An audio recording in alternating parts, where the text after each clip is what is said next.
तम पिबत भागवतम रसमालयम मुहुरहो रसिका भुवि भावुका।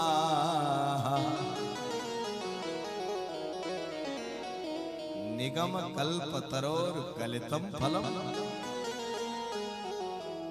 नितराम याथा तथ्येन गमयत बोधयत प्रापयत भगवत तत्वम इति निगमः कल्पितम संकल्पितम रात ददात इति कल्पतरो निगम एव कल्पतरो हो निगम कल्पतरो तस्य निगम कल्पतरो गलितम फलम श्रीमद् भागवतम। वेद रूपी कल्प वृक्ष का पका हुआ फल है ये श्रीमद् भागवत महापुराण। वेद रूपी कल्प वृक्ष का। और भैया कल्प वृक्ष की एक विशेषता होती है, उस कल्प वृक्ष के नीचे बैठ के आप जो भी कामना करोगे वो तुरंत पूर्ण होती है। फालतू की कामना करोगे तो वो भी पूरी होगी और अच्छी कामना करोगे तो वो पूरी होगी। इसलिए फालतू की कामना क्यों करें, अच्छी कामना करें। एक व्यक्ति था, वो कल्प वृक्ष के नीचे बैठा, तो उसने वो सोचा कि इसके नीचे बैठ के जो सोचेंगे वही पूरा होगा। उसने सोचा कि मेरी शादी नहीं हुई है, मेरी शादी हो जाए। तुरंत वहां एक कन्या प्रकट हो गई, उसका विवाह हो गया। बोले शादी भी हो गई लेकिन पत्नी के लिए घर तो है ही नहीं। और भैया पहले तो झोंपड़ियों में भी काम चल जाता था, अब तो सब व्यवस्थाएं अटैच चाहिए। हाँ बोले घर तो है ही नहीं, घर और हो जाए, तुरंत घर बन गया। बोले पत्नी भी मिल गई, घर भी मिल गया, बस बच्चे और हो जाएं। झट से बच्चे भी हो गए। अब सोचने लगा पत्नी भी मिल गई, घर भी मिल गया, बच्चे भी मिल गए, कहीं शेर नहीं आ जाए जो बच्चों को खा जाए। तुरंत शेर आया और बच्चों को खा गया। वहां तो जो सोचोगे वही होगा। कल्प वृक्ष के नीचे। इसीलिए श्रीमद् भागवत महापुराण भी वेद रूपी कल्प वृक्ष का पका हुआ फल है। इसके पास में बैठ करके फालतू का मत सोचो। आप बुरा सोचोगे तो बुरी वस्तु मिलेगी।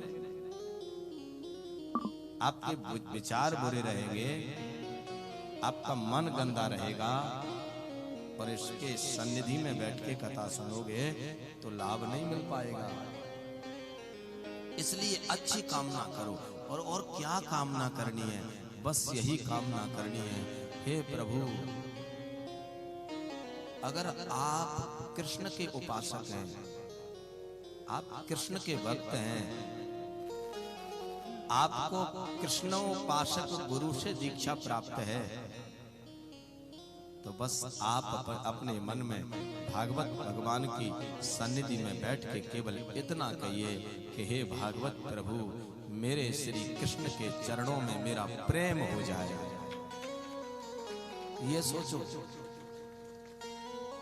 अगर आप राम के उपासक हैं तो बस यही प्रार्थना करिए, हे भागवत भगवान रघुनाथ के चरणों में मेरा प्रेम हो जाए।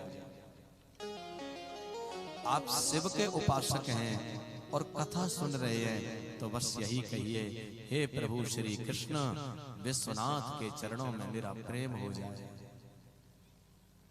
आप दुर्गा के उपासक हैं, सूर्य के उपासक हैं, गणेश के उपासक हैं, विष्णु के उपासक हैं, सनातनी देवी देवताओं के अगर उपासक हैं, जिस देवता के उपासक हैं बस उसी देवता की भक्ति आप भगवान से मांगो।